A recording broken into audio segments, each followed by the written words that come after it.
تەوی بریارە ئەمریکایە بەعفوکردنا ناوچەیەن ڕۆژئاوای کوردستانê û باکوور ڕۆژهەڵاتê Sûriyê yên dijêr destê rêveberiya Xweser de ji sizayên aborî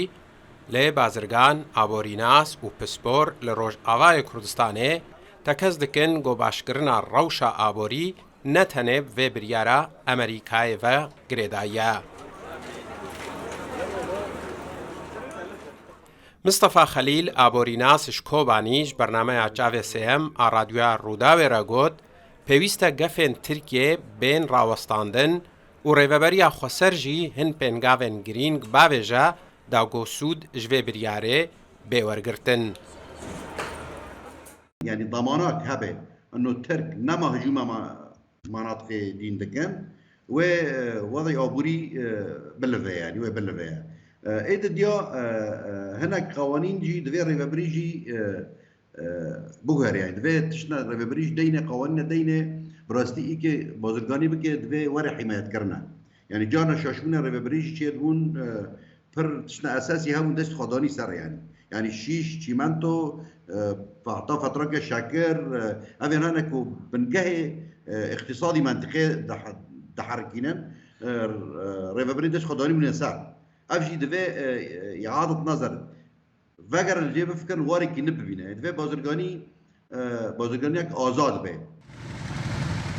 ji bajarê Qamişlo bazirgan Guhdar Hesen ji heman bernameya radyoya Rûdawê re got ku heta niha tiştek derbarê biryara Amerîkayê de zelal nebûye. براستي يعني اف خطواك باشا بس هنا تشتك العرضي نينا يعني بس قوتنا انه عقوبات ورابن ومناطقاج ضمن عقوباتها ويدرخين بس يعني تشتك باشا المنطقه ويتشيبه بس تشيا هنا نخويا يعني بري فيها قشي قرك تشتك سياسي المنطقة تشيبو بانا حماية المنطقة تشيبو بانا جي دولتي اف قانون درخستنا جي امريكا بانا ولا جي دولتي اوروبي بانا حمايتك جبي حكومتها خسرة تشيبو بانا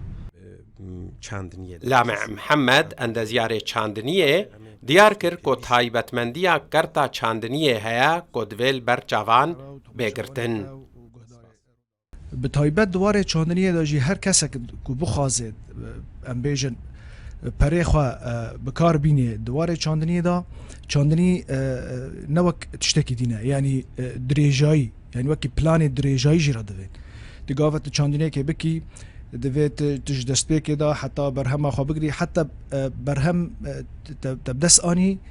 tê bifikirî ka çawa va berhema carne hebe zêde bê ka çawa tu kanî bi vê bifrûşî. Piştîdeh rojan ji derketina biryara Amerîkayê biefûkirina navçeyên rêveberiya Xweser û hin navçeyên dijêr destê opozisyona Sûriyê de ji sizayên aborî heta niha turê kar û rênimayên hûr derbarê şêweyê cîbcîkirina vê biryarê de nehatine belavkirin.